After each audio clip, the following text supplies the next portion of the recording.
তুমি আমার শুনো। কইবার আমরা ঈশ্বরে শুনতে চাই না, আমরা দেয়া বলে শুনি, শয়তানে শুনি। কিছু আজকে না গেলেও কিছু হবে না। যদি আপনি অসুস্থ হন, ডাক্তার আপনাকে বলে দিল আপনার এই বিমারি আছে, আপনি ডাক্তারের শুনলেন কি না, এবার তো আমার জীবন কম, আমি তো মরে যাব, আমি তো ঠিক হব না, ডাক্তারের রিপোর্ট খারাপ, আমি ওই ডাক্তার আর শয়তানে শুনছি, কিন্তু ঈশ্বরে শুনছি না। কি ঈশ্বর বলেছে কি প্রভু যিশুর মার খাওয়াতে আমি সুস্থ লাভ করেছি।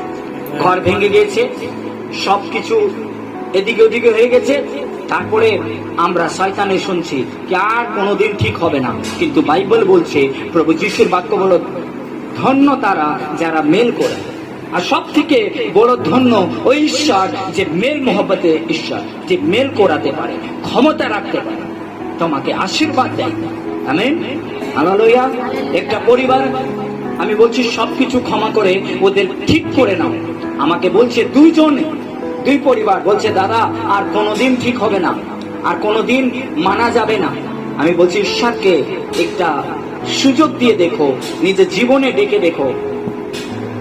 আগে তো কথা শুনলো না, কিন্তু পরে করে ঈশ্বরকে সুযোগ দিল, প্রভুকে ডাকলো, প্রার্থনা করা হলো। আজকে ওই পরিবার, যে রিস্তা এই জগতের মধ্যে আনন্দ হওয়া ওই পরিবারের মধ্যে এটা অসম্ভব ছিল, আজকে এত আনন্দ, এত প্রেম কি আপনি বুঝতে পারবেন না কি আজ থেকে 3-4 বছর আগে এই রিস্তা ভাঙ্গা রিস্তা ছিল, সমাপ্ত রিস্তা ছিল।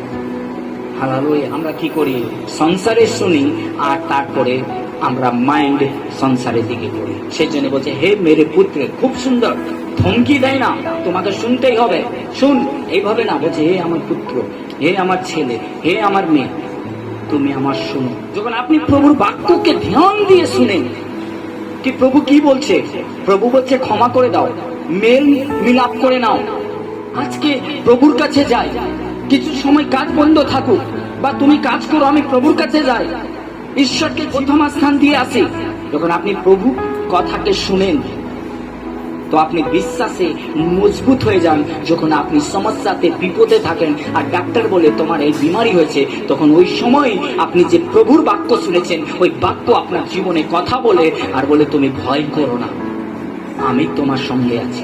ঈশ্বরের মার্গতে চলবেন, কি কি হবে আপনি আইয়ুব কা কিতাব 28 অধ্যায় 7 আর 8 পদ পড়ে দেখুন কি বলছে। যখন আমরা প্রভুর বাক্যকে শুনে প্রভুর মার্গতে চলি, আমাদের জীবনে কি হয়। যখন আপনি প্রভুর বাক্যকে শুনবেন, আপনি সুরক্ষিত হবেন।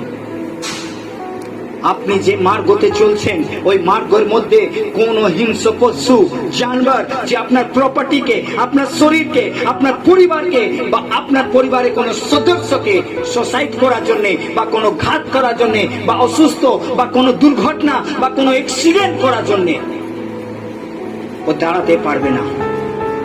হালেলুয়া। কেন বাইবেল বলছে, তোমার শত্রু যতই হাতিয়ার তোমার বিরুদ্ধে বানিয়েছে, একটাও সফল হবে না। Amen, hallelujah, hallelujah. আপনি চাইছেন ফলবন্ত জীবন, আপনি চাইছেন আশীষিত জীবন, আপনি চাইছেন উন্নতির জীবন, তো আপনাকে প্রভুর বাক্যকে শুনতে হবে কি প্রভু 6 দিন কাজ করেছে, 7 দিন পবিত্র বিশ্রাম দিন করে এনেছে। আপনাকে শুনতে হবে কি ও প্রভু যিশু আমাদের পাপের জন্য মারা গেছে, গাড়া গেছে আর 3 দিনে দিন জীবিত হয়েছে। আপনি যদি বিশ্বাস করবেন, শুনবেন, আপনি উদ্ধারকে প্রাপ্ত করবেন। আমেন। আপনি যদি শুনবেন কি ও আমাদের পাপের ক্ষমা, আমার পাপের ক্লাসে আপনি মুক্তি পাবেন, শান্তি পাবেন। হালেলুয়া। দয়া যখন করেছে, ওই দয়া অনুসারে নিজের জীবনকে এগিয়ে নিয়ে যান, প্রভুকে সমর্পিত করুন। মৃত্যুকে কাছ থেকে দেখেছি 2011 সালে কি বাঁচার জন্য আমি কি কি করেছি, কত কষ্ট করেছি ওই বিমারির মধ্যে, কিন্তু যেদিন ঈশ্বর আমাদের সুস্থ করলো, আজ পর্যন্ত সংসারে প্রত্যেকটা ভোগ বিলাসকে ছেড়ে, প্রত্যেকটা ইচ্ছাকে ছেড়ে ঈশ্বরের পিছনে চলছি। আর আজকে আমি জীবিত আছি, ভালো আছি, সুস্থ আছি। আপনার একটা সহি নির্ণয়, সহি ডিসিশন আপনার জীবন, আপনার পরিবার, আপনার সন্তানকে আশীষিত করে দেবে, আপনাকে ছুটকারা উদ্ধারকে দেবে। সেই জন্য যেই কথা আপনার লাভের জন্য আছে ওকে ধরুন, আর যেই কথা আপনার লাভের জন্য নয় ওটাকে ছেড়ে দিন। প্রথম থিসলুনিকীয় 5 অধ্যায় 21 পদ 22 পদ আপনি পড়বেন। সব কথা বাইবেলের মধ্যে আছে, কিন্তু যে কথা আপনার লাভের জন্য আছে ওটাকে ধরে রাখুন, আর যে কথা আপনার লাভের জন্য না ওকে ছেড়ে দিন। আপনার লাভ এই না কি আপনি প্রভুর দিনকে আপনি ছেড়ে দেবেন আর এতে আপনি লাভ হবেন, ফলবন্ত হবেন না। এটা আপনার লাভের জন্য নয়, এটা আপনার নুকসানের জন্য।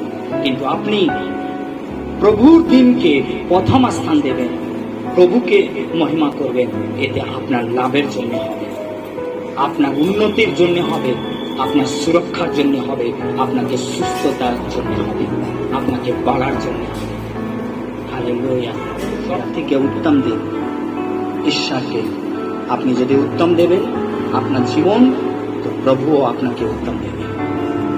যদি দাউদের মতন আপনার বিবেক সোচ আছে, আর যদি আপনারও মন প্রভুর ভবনে যাওয়ার জন্য আনন্দিত, তা আপনাকে আশীষিত হতে, ছুটকারা পেতে, সুস্থ হতে, উদ্ধার পেতে আপনাকে কেউ আটকাতে পারবে না। Hallelujah, hallelujah.